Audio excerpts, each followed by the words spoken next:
questi 12 detettori che vengono fuori come delle dita e si avvicinano al paziente in modo da ridurre al minimo lo spazio fra radioattività che è dentro il corpo del paziente e la detenzione dell'immagine.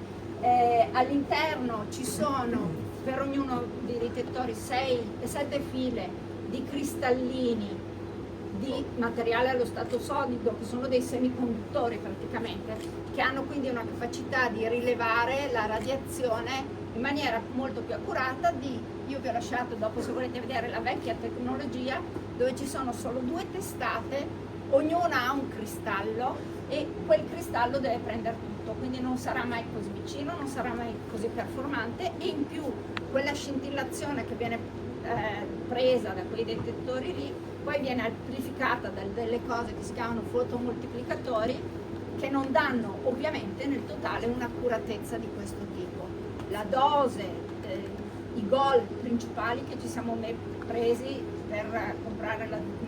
per questo progetto sono stati tutti davvero orientati al paziente a fare la diagnosi migliore, esponendoli al minor numero di radiazioni possibili. Io ho anche un dovere nei confronti del mio personale, ovviamente,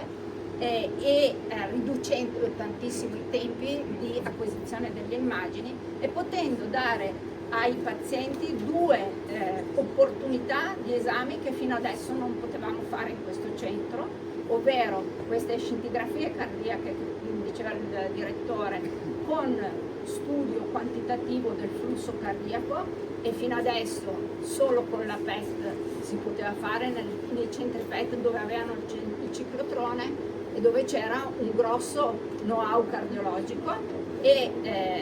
anche la valutazione della terapia per la neoplasia prostatica, ma anche nelle neoplasie neuroendocrine con il lutezio. Con le macchine convenzionali queste cose non sono possibili.